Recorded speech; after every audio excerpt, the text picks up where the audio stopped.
La démocratie en Afrique connaît un bouleversement majeur. La Côte d'Ivoire, autrefois phare de stabilité en Afrique de l'Ouest, vient d'être officiellement classée comme autocratie électorale. Une régression qui soulève des questions fondamentales sur l'avenir démocratique de toute une région.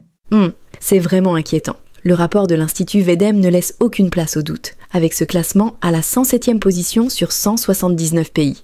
Et tu sais ce qui est encore plus frappant? Pendant que la Côte d'Ivoire recule, ses voisins comme le Ghana et le Sénégal maintiennent leur statut de démocraties électorales. Le Ghana est même 50e au classement mondial. Eh bien, pourrais-tu nous expliquer concrètement ce que signifie être une autocratie électorale? J'imagine que beaucoup de nos auditeurs se posent la question. C'est comme un trompe-l'œil politique. On y trouve tous les éléments extérieurs d'une démocratie, des élections régulières, plusieurs partis politiques. Mais en réalité, le système est verrouillé. Les élections sont entachées d'irrégularités, la justice est instrumentalisée pour écarter les opposants. Oh, je vois. Donc c'est une sorte de démocratie de façade qui masque des pratiques autoritaires. Exactement. Et le rapport pointe plusieurs indicateurs alarmants. Le déclin des libertés d'expression, l'instrumentalisation croissante des institutions judiciaires et une compétition politique de plus en plus biaisée. Les témoignages que nous avons recueillis sont particulièrement éloquents à ce sujet. Les citoyens parlent d'impossibilité de manifester librement, de censure des médias. Et ce qui est particulièrement préoccupant, c'est que ce processus d'autocratisation s'est installé progressivement, presque imperceptiblement. C'est comme une érosion lente mais constante des libertés démocratiques.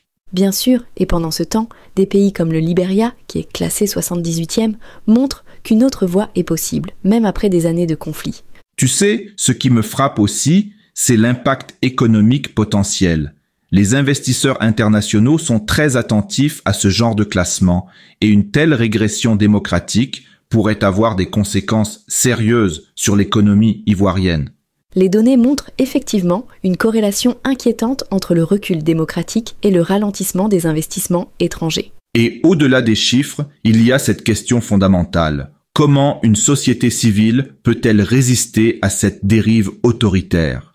Les rapports montrent que les activistes, les journalistes, continuent de se battre malgré les risques.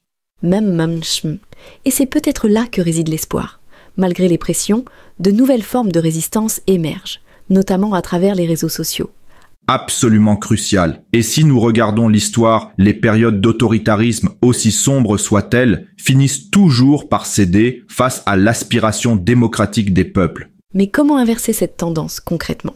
Le rapport suggère-t-il des pistes d'action?